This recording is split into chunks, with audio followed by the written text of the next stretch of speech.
Hi there, Akiesha Anderson here, Policy and Advocacy Director for Alabama Arise, here to give you yet another legislative update for the week of April 22nd. Last week, quite a bit happened, but I'm going to start with the education budget. So, as you know, we are down to just a few legislative days left. Tomorrow, when legislators go into the State House, they will be on the 24th out of 30 legislative days, and it is essential that the legislature passes the education budget as well as the general fund budget. So, last week we did see the education budget make it out of the House to be sent over to the Senate. One unfortunate reality about the Education Trust Fund budget is that, unfortunately, the $15 million needed for summer EBT was not included in the House's version of the budget. Um, this is really unfortunate. We are still going to continue to push to see if we can get that money added to the budget in the Senate. But I do want to make note that the House failed to allocate this money, even despite the fact that there was a $15 million surplus or $15 million bucket of money that was set aside for Birmingham Southern back when the state intended on giving it a loan to bail it out of its financial trouble. There was $15 million, that was previously allocated for Birmingham Southern that instead was allocated to a quasi slush fund for legislators, basically to use to give out community grant money. And so Arise believes that, this $15 million would be much better used ensuring that over 500,000 children have summer meals when school is out. And so we are hopeful that we can make that argument in the Senate and we can ensure that children get fed over the summer. Also related to budgets, last week, HB 358, which is a bill sponsored by our House Minority Leader, Anthony Daniels, this piece of legislation was a child care tax credit bill, and it passed out of the House. And so that is good news. It means that women and others that occasionally are forced out of the workplace to do caregiving for children might have some alternative ways to, be in the workforce and ensure that they also have childcare available.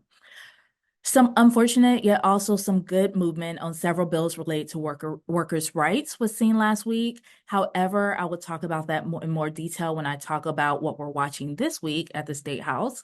But also last week, we saw quite a bit of movement on some criminal justice related bills. So the judicial override bill sponsored by Representative England, as well as a bill requiring a unanimous jury before sentencing someone to the death penalty, sponsored by Senator Hatcher, these both died in committee last week. So that was really unfortunate to see that the death penalty legislation that we were watching did not make it out of committee, either in the Senate or in the House Judiciary Committee last week. Despite that, however, there were some good parole bills that passed out of committee. This included HB 299 by Representative England, which essentially would create an appeal process for some people whose parole is denied. There also was movement on SB 312 by Senator Barfoot. This piece of legislation also passed out of committee, and this would allow people to attend their parole hearings virtually. So that was really nice to see that there is some positive traction with regard to some parole bills. However, it remains to be seen how much time is left in session, whether or not these bills can make it over the finish line. Another piece of legislation that's quasi-criminal justice related, a bit more education related, however, and that does have time to make it through the whole process for certain, are some pieces of legislation introduced by Senator Smitherman as well as Representative Collins that would provide due process rights to students in K through 12 public schools. So essentially, if these pieces of legislation pass, K through 12 public school students will not be able to be suspended or expelled without certain due process criteria being met, essentially allowing them to tell their side of the story before they face, those really harsh consequences that the school wants to impose.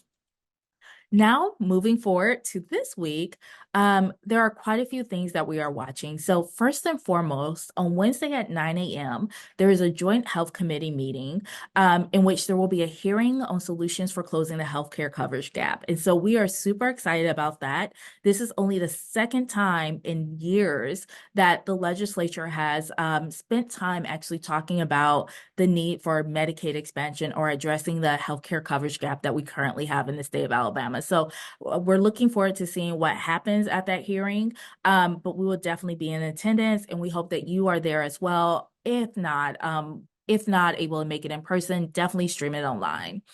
Also happening this week, SB 91 will be up in Finance and Taxation General Fund Committee in the Senate. At 11 a.m. on Wednesday, this piece of legislation will be deliberated. And for those of you who recall, this is legislation that's designed to create a source of funding for the Public Transportation Trust Fund. So we are super excited to see that this piece of legislation is getting a chance to be heard in committee this week. A piece of legislation that we're a bit concerned about this week is HB 376, which is introduced by Representative Yarborough. And this piece of legislation is an anti-immigration bill that essentially allows localities to enter into contracts with the federal government to become quasi-agents of ICE, for a lack of better terms, and so proxies for ICE. And so this is a piece of legislation that we are fearful will, cause a chilling effect on how included, how welcomed, how included, our neighbors feel here in the state of Alabama. And so we are hopeful that when that bill comes up in Public Safety and Homeland Security Committee at 9 a.m. on Wednesday, that it will not make it out of committee. The good thing about, today's update is that time is running out to pass harmful legislation. And so even if that piece of legislation does make it out of committee, we are hopeful that it will not make it throughout the process. With there being only 7 legislative days left in the process, time is definitely running out.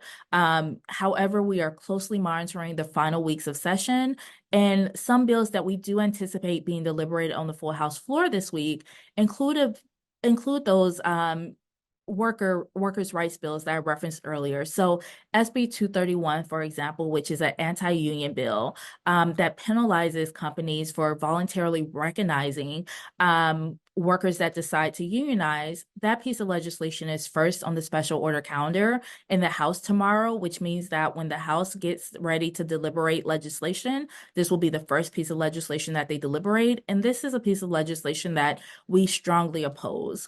Another piece of legislation related to workers' rights that will be on the House floor tomorrow, if the legislature makes it that far, is SB 119. And this is a piece of legislation that would increase penalties for child labor violations. And so that is something that we are excited to see only has one more favorable vote needed before it will make its way to the governor's desk. And so we are hopeful that that piece of legislation passes tomorrow, and also hopeful that SB 231 fails. And so that, my friends, is what is happening this week. That is what happened last week. And we will be sure to keep you posted on things that continue to happen at the State House for as long as the legislature is in session. Take care.